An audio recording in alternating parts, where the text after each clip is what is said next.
Ya jadi mungkin beberapa dari teman-teman udah ada yang ngeliat ya yang di postingan di Base Community. Kalau misalnya Dian bakal ngambil tema hari ini tentang insecure. Jadi sebelum kita mulai, udah siap semua kan? Oke. Jadi pertama-tama sebelum kita mulai ya biar lebih ringan dulu, biar nggak tegang. Kita coba bercermin dulu ya. Bercermin entah lihat dari HP, entah lihat dari kaca juga bisa. Kita lihat sebenarnya yang kita lihat dari diri kita itu gimana sih? Apa sih yang kita lihat tuh gila nih? Duh, cantik banget nih aku kayak gitu misalnya. Atau ya ampun baru tumbuh jerawat baru, duh gimana ini gitu. Atau apakah kita ngerasa, duh aku kayaknya kurang pinter, atau gila nih gue pinter banget juara olimpiade ini, olimpiade itu, olimpiade ini gitu. Tapi dari yang kita rasakan, dari apa yang kita lihat, sebenarnya apa sih yang sebenarnya kita pikirkan tentang diri kita sendiri gitu sebelum orang lain melihat diri kita. Apakah kita melihat, ih aduh aku hitam banget gitu. Atau ih aku gemuk banget, atau ih gila nih gue langsing banget, cocok banget lah ini pakai rambut warna apapun bisa gitu. Atau ih gila gue montok banget, seksi banget dah kayak gitu kan. Sebenarnya apa yang kita pikirkan itu apakah lebih banyak ke yang lebih positifnya atau lebih banyak ke yang lebih negatifnya. Terus kira-kira nih tokoh-tokoh yang ada di Alkitab kira-kira pernah nggak sih ngerasain apa yang kita rasain gitu. Sebenarnya ada beberapa tokoh, ada beberapa cerita, entah kita sadar atau enggak, mereka juga mengalami perasaan insecure ini gitu. Mari kita lihat sama-sama. Irin hari ini bawanya 3 tokoh aja, sisanya mungkin mau ditelaah lagi, silahkan. Tokoh pertama itu adalah Gideon yang dimana ceritanya itu ada di Hakim-Hakim 6. Nah, jadi ceritanya ini mungkin kalau misalnya ada yang belum tahu tuh kan Israel tuh dulu ceritanya di sini ceritanya Israel tuh mulai menjauh dari Tuhan dan akhirnya Tuhan tuh mengizinkan si orang Midian ini kayak ngejajah si Israel karena Israel ngerasa nggak enak ya dijajah, udah mulai sengsara. Akhirnya Israel di cerita itu berbalik lagi sama Tuhan, terus berdoa sama Tuhan, aduh nggak enak banget nih dijajah, pengen diselamatin gitu. Akhirnya Tuhan ngabulin dan Tuhan tuh ngutus Gideon untuk nyelamatin orang Israel. Di ayat 12, malaikat Tuhan menampakkan diri kepadanya dan berfirman kepadanya, demikian, Tuhan menyertai engkau, ya pahlawan yang gagah berani. Tetapi apa yang dikatakan Gideon pada ayat 15, tetapi jawabnya kepadanya, Tuhanku, dengan apakah akan kuselamatkan orang Israel? Ketahuilah kaumku adalah yang paling kecil di antara suku Manasye, dan aku pun seorang yang paling muda di antara kaum keluargaku. Pada ayat 15 ini kita bisa melihat rasa tidak percaya dirinya Gideon, rasa insecure-nya Gideon, padahal pada ayat 12 malaikat Tuhan sudah mengatakan dia pahlawan yang gagah berani, tetapi Gideon masih merasa kaumku aja udah kaum yang paling kecil, aku juga paling muda lagi, emang bisa nih aku nyelamatin orang Israel gitu. Itu yang Gideon pikirkan terhadap dirinya sendiri. Lalu tokoh yang kedua, nih pasti kita udah tahu lah ya kisahnya, Musa yang membawa orang Israel keluar dari Mesir. Nah, ini pada Keluaran 3 di ayat 10, Tuhan tuh bilang sama Musa, jadi sekarang pergilah, aku mengutus engkau kepada Firaun untuk membawa umatku orang Israel keluar dari Mesir. Tuhan mengutus Musa di sini buat datang kepada Firaun terus bawa keluar orang Israel dari Mesir. Tapi pada ayat 10, Musa berkata sama Tuhan, siapakah aku ini? Maka aku yang akan menghadap Firaun dan membawa orang Israel keluar dari Mesir. Di sini udah mulai kelihatan ya, Musa ini udah mulai nggak pede. Ini emang siapa sih aku Tuhan? Kok bisa sih aku yang istilahnya jadi pemimpin buat ngeluarin, membawa umatmu, membawa orang Israel keluar dari Mesir. Ditambahin lagi sama Musa di ayat 13, Musa berkata kepada Allah, tetapi apabila aku mendapatkan orang Israel, dan berkata kepada mereka, Allah nenek moyangmu telah mengutus aku kepadamu. Terus kalau misalnya nih, mereka nanya lagi sama aku, bagaimana tentang namanya? Apa yang harus aku jawab kepada mereka? Nah, misalnya, jadi di sini Musa tuh bilang, kalau misalnya nih ya, aku berhasil nih nyelamatin orang Israel, terus aku bilang nih, Allah Tuhanmu, Allah nenek moyangmu yang udah ngutus aku buat nyelamatin engkau. Terus kalau misalnya mereka nanya, dia tuh yang seperti apa, Tuhan yang seperti apa, terus aku harus jawab gimana? Di sini Musa tuh sudah merasa kalau dia tuh emang bukan sosok pemimpin yang seharusnya. Dari siapakah aku ini Tuhan, terus nanti kalau misalnya mereka nanya, aku harus jawab apa? Di sini tuh Musa sudah merasa aku tuh nggak cocok jadi pemimpin, aku aja nggak pinter ngomong gitu. Bahkan Musa aja nanya ke Tuhan, terus aku harus jawab gimana sama mereka kalau misalnya ditanya. Ini baru 2 tokoh. Nah, biar ganjil, biar 3 tokoh, nih tambahin lagi 1 tokoh, yaitu adalah seorang nabi, yang dimana kisahnya ada di Yeremia 1. Jadi ketika Tuhan mengutus Yeremia menjadi seorang nabi, pada ayat 4 dan 5, firman Tuhan datang kepada Yeremia. Bunyinya, sebelum aku membentuk engkau dalam rahim ibumu, aku telah mengenal engkau. Dan sebelum engkau keluar dari kandungan, aku telah menguduskan engkau. Aku telah menetapkan engkau menjadi nabi bagi bangsa-bangsa. Bahkan Tuhan aja udah bilang, sebelum kamu lahir nih, sebelum kamu dibentuk di rahim ibumu, aku udah kenal sama kamu siapa gitu. Tetapi pada ayat 6, Yeremia berkata, Tuhan Allah, sesungguhnya aku tidak pandai bicara, sebab aku ini masih muda gitu. Di sini, ya mungkin di sini Yeremia masih remaja lah ya, masih kayak kita, masih sampai bilang, aku aja nggak pinter ngomong Tuhan, aku nggak punya pengalaman. Masa tiba-tiba aku diutus jadi nabi, aku aja masih muda, belum ada apa-apa nih Tuhan. Padahal Tuhan aja udah bilang, aku udah kenal kamu, aku udah menguduskan kamu sebelum keluar dari kandungan, sebelum kita lahir gitu. Ya, selanjutnya, next. Nah, perasaan yang dirasain sama tokoh-tokoh Alkitab dan rasa yang kita rasain juga itu rasanya insecure gitu. Ya mungkin kita udah, yang anak-anak kids zaman now udah tahu lah ya, insecure, sering banget di Twitter trending insecure, tapi bukan kayak gini tulisannya, insecure pakai KYUR gitu kan. Nah, sebenarnya kok bisa sih kita ngerasain rasa insecure ini? Nah, berdasarkan riset yang sudah dikeluarkan di beberapa jurnal, enggak ada yang dari IRIN. Sebenarnya rasa insecure ini kenapa bisa kita rasain itu berdasarkan dari yang pertama ini penolakan gitu. Yang pertama, ketika kita ditolak di sekolah, ditolak di rumah entah, atau di tempat kerja atau di kampus. Misalnya nih mungkin yang dulu Irin rasain waktu ditolak SNMPTN, waktu ditolak SBMPTN, mungkin kayak beberapa teman-teman kita yang mungkin gak dapet di sekolah yang kita inginkan. Kita kadang ngerasa, apa kita kurang pintar gitu ya, apa kurang belajar gitu sampai ditolak gitu. Itu yang pertama.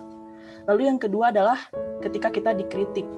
Mungkin entah kita sedang membuat suatu karya, entah lagu gitu kan, lagu pujian buat Tuhan, entah atau kita bikin, mungkin kalau Kak Triani mungkin bikin soal ulangan gitu ya Kak ya, atau misalnya pas kita lagi bikin tugas itu, mungkin ada aja yang kritik, entah dari guru kita, entah dari saudara kita atau teman kita. Kita kadang ngerasa, apa emang gue nggak jago gitu ya, udahlah berhenti aja ngegambar, udahlah berhenti aja bikin lagu gitu. Lalu yang ketiga, ketika kita dibanding-bandingin, ini sih sebenarnya menurut Irin yang bisa bikin kita paling insecure tuh ketika kita dibanding-bandingin, entah dari orang tua kita ngebanding-bandingin, lu lihat coba itu anak tetangga gitu kan, anaknya Pak Budi, dia katanya masuk di sini, masuk di sekolah ini, masuk sekolah favorit, atau misalnya anaknya Pak Adi, kenapa juga ketawa, anaknya Pak Adi, dia katanya juara olimpiade ini, olimpiade itu gitu. Masa kamu nggak bisa gitu? Ketika kita merasakan ketiga hal ini, entah sadar atau nggak sadar, kadang kita tuh ngerasain yang rasanya tidak percaya diri, rasa tidak aman terhadap diri kita sendiri gitu. Dan itu juga yang sering Irin ataupun mungkin teman-teman ya sebagai remaja muda ngerasain hal yang sama gitu. Nah, tetapi apakah Tuhan melihat kita demikian? Itu yang mungkin bakal kita lihat sekarang gitu ya. Kita lihat dari kitab paling awal di Kejadian.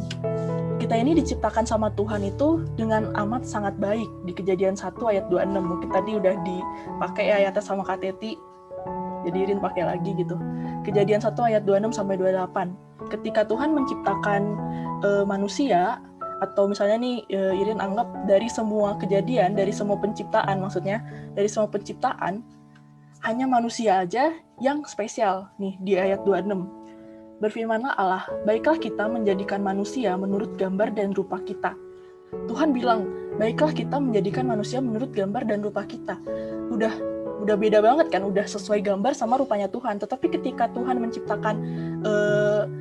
menciptakan yang lain, jadilah terang. Tuhan cuma bilang jadilah terang gitu.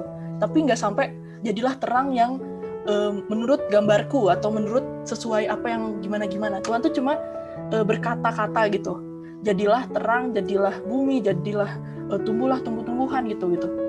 Tetapi Tuhan bilang ketika Tuhan menciptakan manusia, jadikanlah manusia menurut gambar dan rupa kita. Ini yang pertama. Terus Tuhan bilang supaya manusia berkuasa atas ikan-ikan, atas burung-burung, atas segala ternak, atas seluruh bumi, atas segala binatang, atas segala duit ya kalau yang tadi KTT bilang gitu kan. Lalu di ayat 27, maka Allah menciptakan manusia itu menurut gambarnya. Menurut gambar Allah diciptakan dia, laki-laki dan perempuan diciptakannya mereka. Bahkan pada ayat 28, Allah bilang pada saat penciptaan kita, Allah memberkati mereka. Lalu berfirman kepada mereka, beranak cuculah, bertambah banyak, penuhilah bumi, dikasih mandat yang banyak kepada kita. Malah kita disuruh berkuasalah atas ciptaan-ciptaannya Tuhan. Sama seperti apa yang Tuhan bilang ke Yeremia tadi. Aku udah mengenal engkau. Aku bahkan memberkati engkau sebelum engkau dilahirkan gitu Tuhan bilang. Lalu ada satu ayat lagi ketika kita udah tahu kita diciptakan sangat spesial sama Tuhan. Terus habis itu gimana? Apalagi identitas kita nih sebagai manusia. Pada Yohanes 1 ayat 12, Tuhan bilang, tetapi semua orang yang menerimanya diberinya kuasa supaya menjadi anak-anak Allah, yaitu mereka yang percaya dalam namanya. Ini kita dapat lagi nih identitas kita lagi sebagai anak Tuhan. Katanya ketika kita percaya, ketika kita menerima Tuhan, kita ini adalah anak-anak Tuhan. Wih gila ya, kita anak-anaknya Tuhan. Seharusnya kalau dari sini sih ya, kalau dari sini Rin lihat, ketika kita dibilang kita anak-anaknya Tuhan, berarti gila nih ya, udah jadi anak orang tua kita aja udah bebas gitu kan, udah boleh berkuasa lah di rumah, apalagi jadi anak-anaknya Tuhan gitu kan. Lalu ketika kita tahu bahwa kita anak-anaknya Tuhan, ini identitas kita yang paling wadidaw lah menurut Irin, yang ada di Roma 8 ayat 37. Tetapi dalam semuanya itu kita lebih daripada orang-orang yang menang oleh Dia yang telah mengasihi kita. Ketika kita ngerasain insecure, kita nggak pede sama diri kita. Kita merasa kita tuh lebih rendah daripada orang lain. Padahal Tuhan udah bilang bahwa kita ini adalah orang-orang yang lebih daripada pemenang gitu. Kalau misalnya di ranking ya, kalau misalnya ada ranking 1, kita di atas ranking 1 gitu. Tapi kan nggak ada ya kalau misalnya di atas ranking 1. Juara umum paling kan ya, juara umum. Nah, kita ini sebenarnya orang-orang yang lebih dari pemenang gitu. Apalagi karena Tuhan udah mengasihi kita. Nah, setelah kita tahu bahwa kita adalah orang-orang yang lebih dari pemenang, jadi apa yang harus kita ubah? Kita harus ubah pola pikir kita. Ketika kita merasa ditolak, kita pikir bahwa sebenarnya Tuhan itu tuh saking sayangnya, saking kita orang yang lebih dari pemenang, kita tuh ditutupi jalannya dari tempat itu. Karena Tuhan tahu, seperti khotbah yang minggu lalu itu, Tuhan tuh tahu yang terbaik buat kita gitu. Kita diberikan jalan yang terbaik. Lalu ketika kita dikritik, dibilang karya kita jelek lah, dibilang apa yang kita buat jelek lah. Sebenarnya itu kalau menurut Irin ya, itu sebenarnya Tuhan tuh sedang bilang kepada kita secara nggak langsung, karya yang kita buat ini sebenarnya belum 100% dengan usaha kita gitu. Ketika kita emang fokus kita ke Tuhan, pasti kita bakal buat yang lebih istimewa lagi gitu. Bahkan Tuhan tuh pengen kita tuh pakai talenta yang udah Tuhan kirimkan kepada kita itu untuk lebih lagi gitu. Jadi ketika kita dikritik, anggap itu adalah sebuah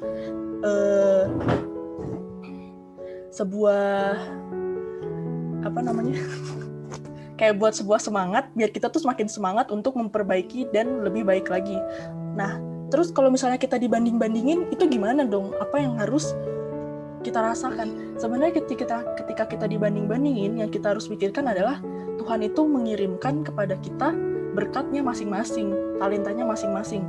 Gak mungkin semua orang jago manjat gitu kan. Kan kalau misalnya nih ada lomba, ada ikan, ada burung, ada tupai, ada monyet, terus ditantang lomba panjat pohon. Ya ikannya kan nggak bisa manjat pohon gitu kan. Jadi sebenarnya dari situ tuh kita bisa melihat kalau Tuhan tuh telah memberikan kita talenta masing-masing, dan kita tuh nggak boleh yang namanya sedih gitu. Ini juga sedikit